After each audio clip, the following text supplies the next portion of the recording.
A'udzubillahi minasyaitonirrajim. Bismillahirrahmanirrahim. Assalamualaikum warahmatullahi wabarakatuh. Allahumma shalli ala sayyidina Muhammad wa ala alihi wa sahbihi wa barik wa sallim. Muslimin muslimat, saya nak menjawab satu persoalan ni. Ada yang bertanya kepada saya tentang maksud wahdatul wujud. Yang mana ada yang bertanya itu wahdatul wujud tu adakah sesat ustaz? Adakah wahdatul wujud itu suatu kefahaman yang sesat ataupun kefahaman yang boleh mengeluarkan seseorang itu daripada Islam menjadi kafir ke, ataupun macam mana sebenarnya wahdatul wujud itu? Adakah dia sekadar dosa ke dan sebagainya? Jadi saya insya-Allah akan menjawab soalan tentang wahdatul wujud itu, tuan-tuan dan puan-puan ya. Baik, sebelum kita nak pergi membahaskan tentang wahdatul wujud itu, jadi kita fahami dulu apa maksud wahdatul wujud itu dalam bahasa Melayu kita, tuan-tuan dan puan-puan ya. Wahdatul wujud itu adalah satu istilah yang telah disebutkan oleh ulama-ulama sufi, ulama-ulama hakikat Jadi wahdatul wujud ni sebenarnya suatu istilah yang menunjukkan kepada perasaan rasa perasaan rasa yang ada dalam hati kita lah, tuan-tuan ni.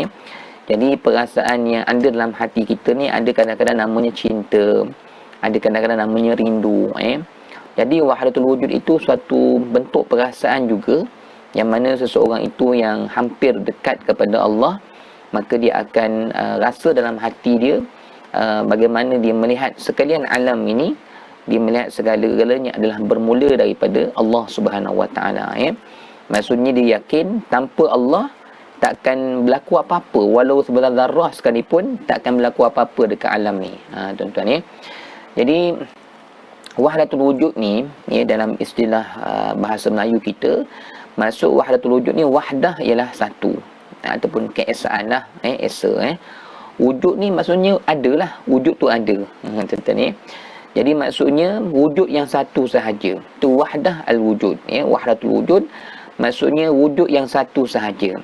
Tidak ada selain yang satu, yang tidak ada wujud selain daripada Allah Subhanahu Wa Taala yang hakikatnya, yang benar-benar wujud hakiki hanyalah Allah, tuan-tuan dan puan-puan Baik, sebenarnya wahdatul wujud ini adalah perkaranya adalah perkara yang benar Wahdatul wujud ini bukan sekadar benar, bahkan sebenarnya wahdatul wujud ini adalah suatu perasaan rasa yang tinggi yang ada pada seseorang hamba, yang mana mereka itu hampir kepada Allah sehingga mereka tidak terhijab hati mereka tidak terhijab hati mereka daripada untuk sentiasa balik pada Allah atas sekalian perkara yang berlaku di atas alam pada hari ini, tuan-tuan dan puan-puan Jadi wahdatul wujud ni sebenarnya bukan sesat. Wahdatul wujud ini suatu kefahaman yang ada dalam hati orang-orang yang dekat kepada Allah, faham dia dengan hati dia, rasa dia dalam hati dia. Jadi wahdatul wujud tu adalah suatu kemuliaan sebenarnya, suatu anugerah Allah Subhanahu Wa Taala yang khas kepada orang-orang yang mendekatkan diri kepada Allah, sehingga nyata dalam hati dia bahawasanya dia itu hamba yang lemah, yang tiada daya dan upaya. Hakikatnya semuanya bermula daripada kewujudan Allah Subhanahu Wa Taala yang menyatakan wujud atas diri dia, tuan-tuan. Tapi nanti saya syarah, saya akan sebut sampai habis perkara ni, tuan-tuan Tetapi muslimin dan muslimat, wahdatul wujud ini menjadi sesat, menjadi salah pada golongan-golongan yang memahami maksud wahdatul wujud ini dengan ilham-ilham syaitan.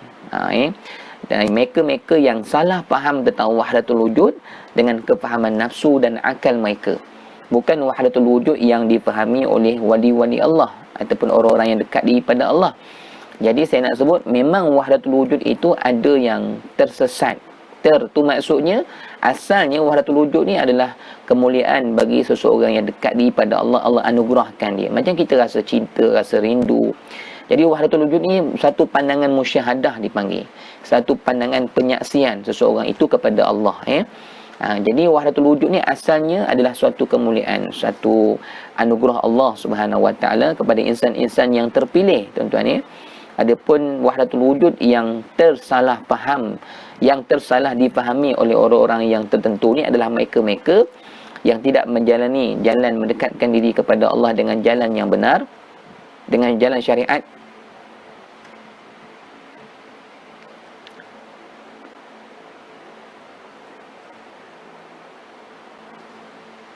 Tuan-tuan, minta maaf ya, ada masalah.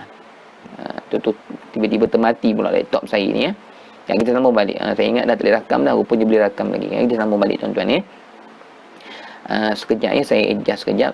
Dia skrin ni tiba-tiba dia mati dengan sendiri kejap ya.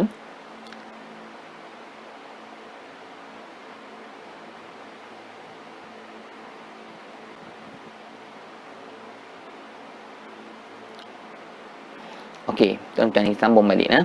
Jadi wahdatul wujud ini tuan-tuan ni adalah yang sesat itu apabila dipahami oleh orang-orang yang bukan mengikuti jalan mendekatkan diri kepada Allah dengan jalan Nabi SAW, dan mereka itu tertipu daya atas kepahaman mereka tentang wahdatul wujud ini, sehingga mereka salah faham tentang keesaan Allah di dalam kewujudan Allah Subhanahu Wa Taala itu, sehingga mereka menjadi orang-orang yang wahdatul wujud yang mulhid diistilahkan begitu nah tuan-tuan ya. Baik, jadi wahdatul wujud ni adalah suatu perkara yang mulia pada asalnya. Baik, saya akan terangkan kepada tuan-tuan ya. Kenapa dipanggil wahdatul wujud? Tuan-tuan ya. Dia begini. Tuan-tuan tengok alam pada hari ni ya. Tengok alam pada hari ni. Yang kita tengok sekarang ni, kenapa kita boleh nampak tuan-tuan? Nampak ada matahari. Kita bersebut ada kan? Jadi wujud ni maksudnya ada. Wujud kan? Kalau kita tanya pelajar-pelajar kita kan, kita kata budak tu wujud lagi ke tak? Kan? Ada lagi ke tak ada kat sekolah? Wujud lagi tak budak tu? Contohnya gitu kan. Jadi wujud ni pun bahasa Melayu kita pun duk kata wujud juga kan. Jadi ada. Wujud ni maksudnya ada tuan-tuan ya. Jadi tuan-tuan tengok alam ni kan, semua yang kita tengok sekarang ni, kita nampak alam ni kenapa? Kerana dia ada. Tuan-tuan ya. Bila perkara tu ada, kita nampak lah. Tuan-tuan ya. Bila suami kita contohnya tak ada depan mata kita, kita tak nampak dia, kita tak kata dia ada kan. Suami hang kat mana? Tak tahulah saya. Dia pergi keluar tadi tak balik lagi. Contoh macam tu. Tapi kalau kita tanya suami hang ada kat rumah, ada? Mana tu ada? Nampak kan. Jadi wahdatul wujud ni maksudnya menceritakan tentang hakikat adanya Allah Subhanahu Wa Taala itu ya. Baik, saya nak bagi tuan-tuan jelas tentang perkara ni. Kita tengok alam pada hari ni, kita nampak. Maka alam yang ada pada hari ni semuanya wujud. Semuanya ada yang kita tengok sekarang ni tuan-tuan ni. Bukan setakat alam, bahkan diri kita, diri kita sendiri tuan-tuan. Sekarang ni penglihatan mata kita ni ada tak? Tuan-tuan tak? Ada tak penglihatan mata ni? Ada tuan-tuan ya. Mana bukti ada? Bukti adanya tuan-tuan sedang tengok saya, dan saya pun sedang saya pun sedang melihat sesuatu di sekeliling kita tuan-tuan ya. Jadi penglihatan tu wujud, memang ada penglihatan. Sebab tu tuan-tuan nampak saya sedang bercakap ni. Jadi adanya penglihatan itu maksudnya menunjukkan penglihatan tu memang wujud, ada. Maka sebab tu kita boleh melihat sekarang ni. Tuan-tuan ya. Kalau kita tengok pada diri kita kalau mendengar, dia tak mendengar tuan-tuan? Ada. Mana bukti mendengar tu? Ada, sebab tuan-tuan sedang dengar apa yang saya sampaikan sekarang ni. Jadi wujudnya pendengaran, wujudnya penglihatan tuan-tuan ya. Wujudnya nyawa dalam diri kita tuan-tuan ya. Jadi kita ni hidup kan, kita hidup ni, kita maknanya wujud tak kehidupan ni? Hidup, wujud tak hidup ni? Wujud.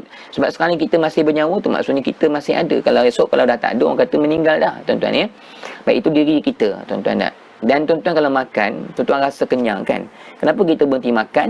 Sebab kita dah ada rasa kenyang. Ada rasa kenyang, ada wujudnya kenyang itu tuan-tuan tak? Dan begitu juga orang minum air, tuan-tuan tak? Dihilang dahaga. Baik tuan-tuan ya. Kita tengok sekalian yang kita nampak yang dok ada ni, ada penglihatan, ada pendengaran, ada kenyang, ada hilang dahaga, ada matahari, adanya bumi, ada sekalian yang ada ni tuan-tuan, yang dok nampak ada ni tuan-tuan nak. Ada kehidupan tuan-tuan ya. Sekalian yang ada ni tuan-tuan, kita kena faham memang inilah i'tikad kita sebagai orang beriman, kita yakin tuan-tuan ya. Sekalian yang ada ni takkan boleh ada dengan sendiri, melainkan Allah lah yang mengadakan perkara tersebut. Tuan-tuan ya. Ni nak cerita pasal wujud ni tuan-tuan ya. Baik, penglihatan kita ada kan?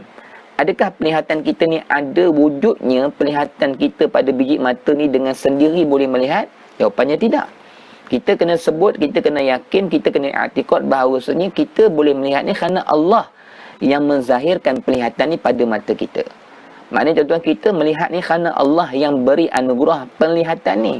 Bukan mata kita sebab musabak je tuan-tuan tak? Tuan-tuan makan nasi kan, kita tak boleh yakin nasi yang beri kita kenyang.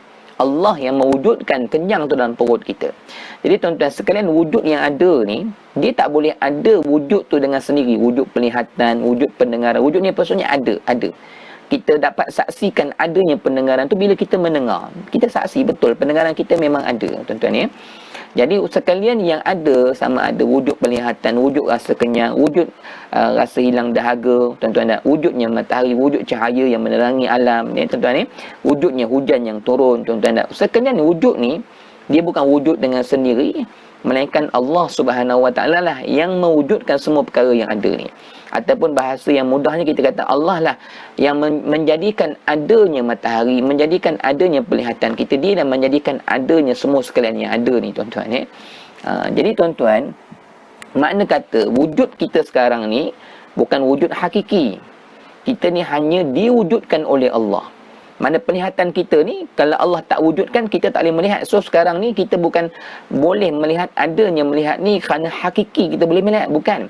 Kita ni dipanggil wujud majazi, wujud sandaran sahaja, tuan-tuan. Hakikat yang mewujudkan penglihatan kita itu adalah Allah. Hakikat yang mewujudkan pendengaran kita itu adalah Allah. Jadi kalau Allah tidak mewujudkan penglihatan kita, menyatakan penglihatan itu pada mata kita ni, kita takkan boleh melihat. Bukan setakat kita, bukan setakat saya, tuan-tuan, anak-anak kita, isteri kita, binatang, tuan-tuan, binatang, tumbuh-tumbuhan, sekalian yang tuan-tuan tengok yang duk nampak ada ni, kerana ada yang mengadakan adanya mereka itu. Tuan-tuan, maksudnya ada Allah yang mengadakan adanya mereka itu. Adanya Allah yang mengadakan adanya penglihatan itu. Adanya Allah yang mengadakan adanya pendengaran itu. Adanya Allah yang mengadakan adanya cahaya matahari yang menerangi alam pada hari ini. Sekalian makhluk ni, tuan-tuan, tak ada kuasa. Matahari ada kuasa ke boleh keluarkan cahaya? No, tuan-tuan. Sekalian makhluk semua bergantung, berharap kepada Allah Subhanahu Wa Taala untuk memberikan pertolongan anugerahnya kepada kita. Kita, tuan-tuan, berharap pada Allah tak? Kita ni setiap saat memerlukan Allah. Kalau Allah tinggalkan kita, tuan-tuan, sesaat saja, jantung ni akan berhenti. Maksudnya kita ni kalau tanpa Allah, tuan-tuan, nescaya kita ni tak boleh buat apa-apa lah. Maksudnya mata akan terpadam, telinga akan hilang pendengaran. Sebab kita sekarang ni, tuan-tuan, yang menggerakkan kita semua ni adalah Allah Subhanahu Wa Taala.